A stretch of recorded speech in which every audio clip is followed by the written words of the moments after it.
Welcome to the 111 Approach podcast, your go-to space for deep thoughts, real talk, and exploration of everything from spirituality to self-development and the mysteries of life with some light-hearted humour along the way. I'm your host, Lakshmi, aka the 1 Minute Healer, and each episode will dive into different topics, sometimes personal, sometimes thought-provoking, but always authentic. So whether you're here for some new perspectives, inspiration, or just a fresh take on the world with a bit of randomness thrown into the mix, you're definitely in the right place. So what are you waiting for? Let's get into it.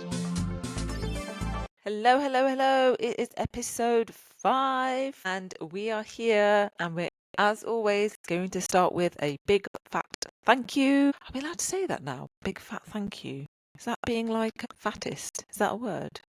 You know when you say like, I can't say these words because I'm just thinking now, because I used to work at Early Learning Centre back in the day and they were training us all on the first day and we went to the Thomas Tankin Range. It was the Tankin range of toys, and we were getting told that they've had a bit of a rebrand because you're not allowed to call the controller the fat controller anymore, the top hat controller or something. I was thinking, really? When I was growing up, he was always known as the fat controller, although I never actually fully ever watched an episode of Thomas the Tank Engine. I just never got into it. I was more like a He-Man, Masters of the Universe and Thundercats and Transformers girl. Oh, and Care Bears. Gotta love the Care Bears. Oh, and the Moomins. Oh, I used to love the Moomins. Okay, this is not an episode about 80s and 90s cartoons, I promise you. It is about... What's today's podcast about? Oh, yes, this episode is about how it feels turning 40. And yes, I did launch the first few episodes of this podcast on my actual 40th birthday because at the time I was so in my head about how I was feeling about turning this milestone and new chapter in my life that I feel I wanted to do something that I could be proud of, because I didn't really feel very proud looking at my life and where it was. So I wanted to change the script and flip it up and do something that I could sort of hold my head up high and say, yeah, at least I did this. I turned 40 and I launched a podcast and I brought out my 1 minute journal a few weeks earlier. So it was, for me, something I could be proud of. So I wanted to just go into a little bit more about feelings of when people around you keep telling you how you should be feeling, when inside that's just not always the case, and how it felt for me turning 40. I was really in my feels and I was feeling like I was repeating a pattern, because when I turned 30, or I was about to turn 30, picture this, I'm there in my Upper East Side apartment in New York City with my boyfriend at the time, and I was just crying in bed. I was absolutely sobbing. I had this weird feeling. I was like, wow, I'm going to be 30. I had been divorced a year prior. I was with someone that I didn't really feel like it was going to go anywhere. I just was not sure what the fuck I was doing with my life. So for my 30th, I ended up going to Australia and New Zealand with my family. Thanks, Dad, because he used to always go and watch the World Cup cricket wherever he was. And that year it was in New Zealand and Australia, so we turned it into a family holiday. And that's also where I obviously got introduced to the world of Reiki. It was a life-changing experience for me. I came back to New York, dumped my boyfriend, packed my bags, came back to England. Fast forward a decade later, and guess who's repeating a similar pattern? Yeah, it's your girl. Didn't make it to New Zealand or Australia this time round, unfortunately. But yeah, pretty much did similar things. I think this time it felt a lot worse because I was repeating a pattern. I'd already been here, done that, got the t-shirt. I became horribly aware. Fuck, I'm here again. I genuinely thought I would be married with at least one kid by the time I was 40, but I'm not. I'm in kind of the same boat. Like, how is this my narrative? How have I not progressed on from when I was about to turn 30? So that's how I was feeling, and that's why I think I got so down in my thoughts and in my emotions.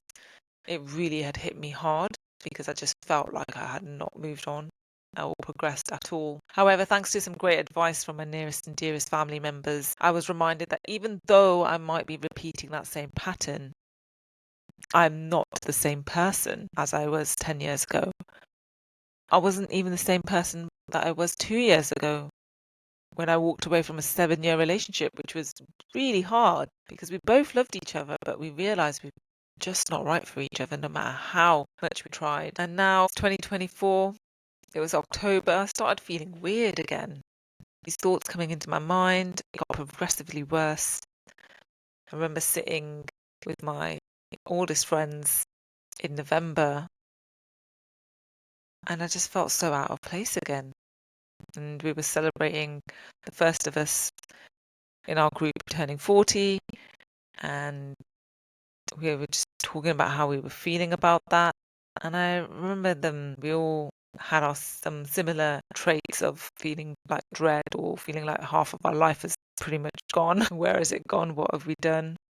However, for me, it was quite triggering because I'm the only one of that group who doesn't have kids. They all have families, they all have husbands and kids, something to live for and fight for, you know? I was thinking, what the fuck do I have? Yes, I have my family, but I don't have my own kids. And I realized I was in a relationship that I feel like I was settling for because of that fear of being 40 and alone and no kids. I mean, don't get me wrong, he's a great guy, but there was just something pulling me away from him.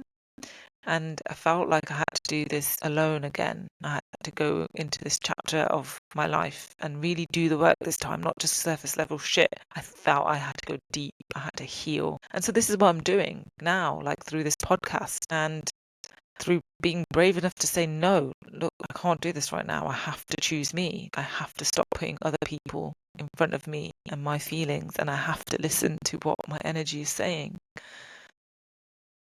I also want to talk about how everyone was saying, oh, 40 is just a number. You're still so young and it's a privilege to go old. Yes, yes, yes, yes. I know this all too well, in fact. I had lost 4 friends and peers by the time I was 28 years old. But in some moments, I forgot all this. I was so deep in my feelings and feeling like I was back in a rut, the total opposite of life that I'd always imagined and envisioned. They always talk about manifesting and holding that vision of what you want. And as a kid, all I ever wanted was to be in a trusting, loving, and beautiful relationship. And the one thing I would always say in my teens and 20s was, I don't want to be divorced. Now, had I known about the law of attraction and manifestation back then, I would have been a lot more careful with my choice of words. The more you say you don't want something, the more energy you're actually still putting behind it, and you actually end up attracting that very thing that you didn't want. The universe is a bit weird like that.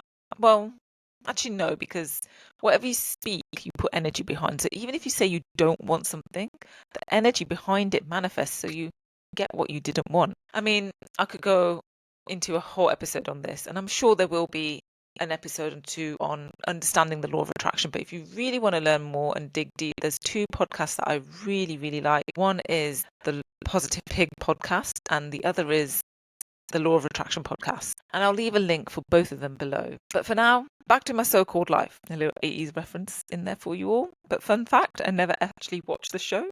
But it is the show that made Claire Danes and Jared Leto get their big break. So anyway, I didn't know much about manifesting back then and the power of your words. So at 29, you go, I ended up divorced. But thank God, goddess, universe, divine source energy, whatever you want to call it.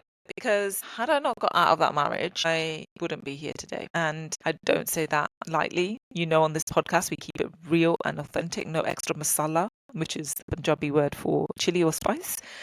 We don't add anything extra on here for entertainment purposes or to embellish our stories. For real, like my ex-husband literally tried to drive the car off a bridge when he was driving with me in it when I told him that I wanted out of the relationship. And I was told, well, if I can't have you, no one can. And he tried to drive the car off a bridge. And had I not elbowed him in the face and grabbed the wheel and spun us out of that, I tell you now, I would not be here today. So I guess actually when I start thinking about it, even though I was feeling a bit down about where I was on the brink of 40 in another relationship where I felt a little bit unsettled and uneasy, I felt like I was settling because of my age and circumstances. I guess on reflection, I should be very thankful that I actually do get to see my 40th year on this planet, because it wasn't just that one experience of almost being driven off a bridge by a drunk, crazy ex. There have been a few times where I've had a brush with death. And so I know a lot of people don't get that privilege to be able to see their 40th year Because like I said, I've already lost 4 friends before I had even turned 30. And it's funny because you think something as life-changing as death of someone you know, especially when they're taken so young and unexpectedly, like freak accidents, an unexplained suicide with no note when they were chatting to them on MSN the night before it happened, or unknown blood clot that travelled through their brain the day they were supposed to come and pick you up to go to your best mate's hen and stag party would be enough to be a constant reminder that you are lucky to be able to celebrate another year in this realm. But guess what? Just like chronic pain, your body just becomes used to it. That feeling fades into the background and gets overridden by a new pain or new stresses or experiences. It's not like you forget, but your energy just becomes entangled in the experience, and so it doesn't feel as impactful as it did when it was still raw. So it was only after I heard the news of my brother-in-law's extended family members who were out in Mexico earlier this month, and they were both in their 30s, and they ended up in a freak accident, and the wife didn't make it, and the son was fighting for his life in ICU. When my sister told me that, I remember I was doing my makeup in her room, getting ready to go and do a house cleansing for a client. It hit me like a forklift truck. All those memories and pain and realization of all the people that I've known and lost throughout my life who would have dreamed of seeing in their 40th year, it came rushing back. And that voice in my head said to me very sternly, Lakshmi, stop being a twat. You are freaking alive. You are here. You are still here for a reason. You have so much to be grateful for, so stop it. Stop your pity party now and start your real party and enjoy it. Yes, it will be hard because Dad won't be there in the physical, busting out his dance moves that make people question, was he really a sober guy? Because he sure as hell dances like he's had a few shots of tequila. And yes, you've drifted away from your longest standing friends, but it's okay. Life takes away and then life gives back. The ebb and flow is ever changing. And if we try to keep holding on to the past, there's a chance you can get stuck in it. And I think that was what was happening to me. I was desperately trying to hold on to my youth, my oldest friends, the guy I was with. But I realized that cliche saying, it's a cliche because it's true. Sometimes you've got to let things go. And if they come back to you, it was meant to be.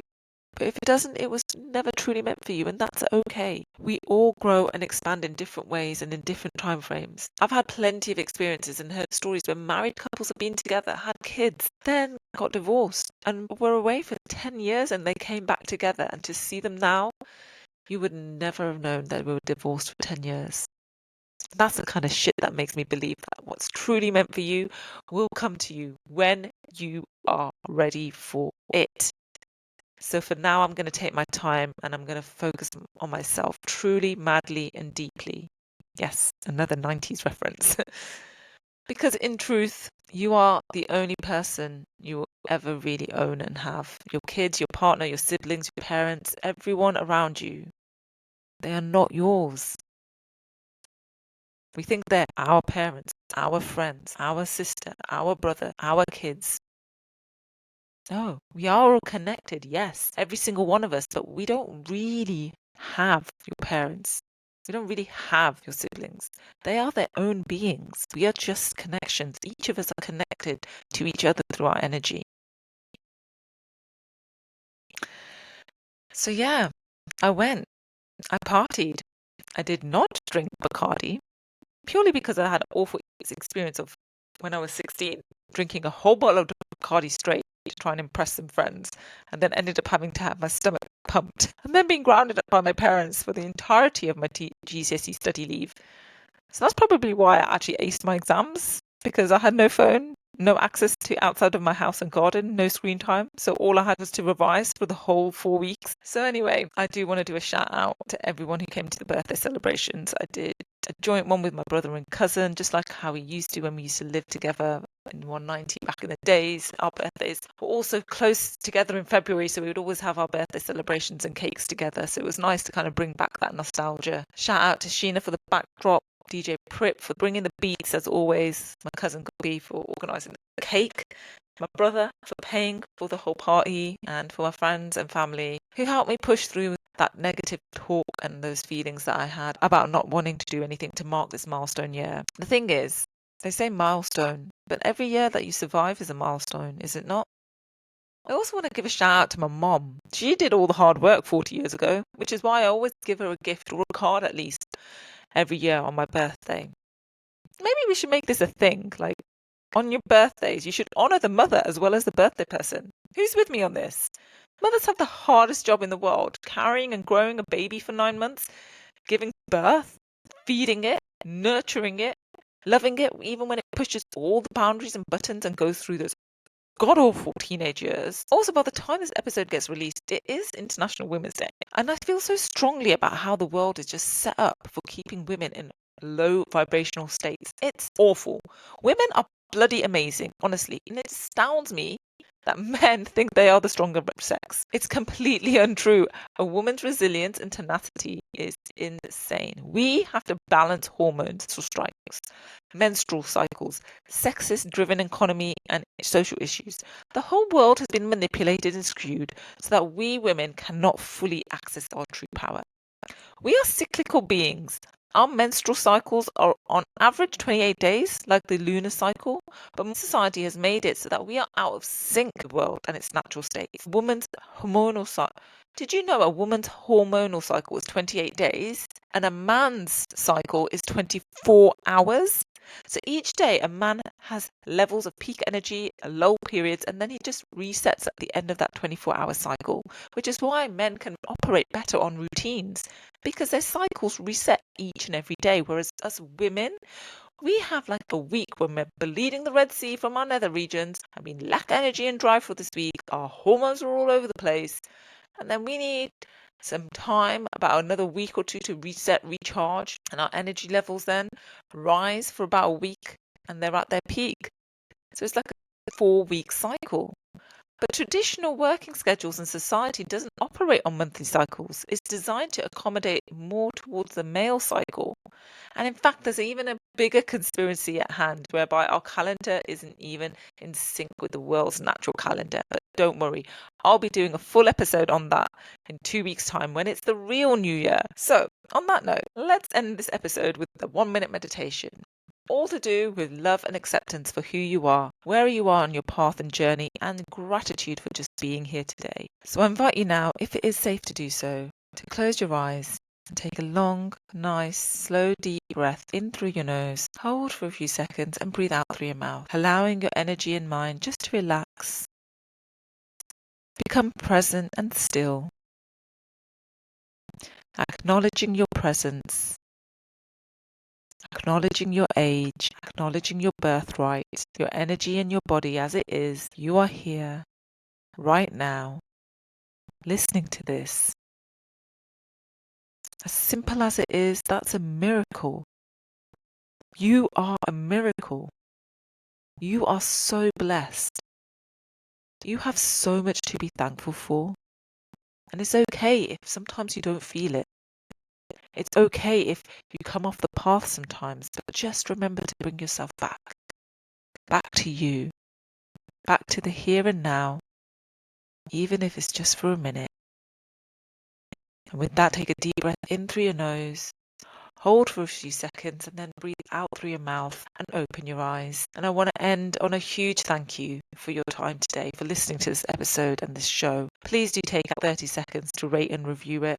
Share it with someone who might resonate with this episode. Sharing is caring, people, and we could all do with a little bit more care in the world. And I'll see you on the next episode. Oh, I sounded like Dr. Drake there. Damn, I think I'm going to have to go and listen to that tune now. Get ready for the next episode. Hey, hey, hey, hey. Sending love, light, and blessings every day.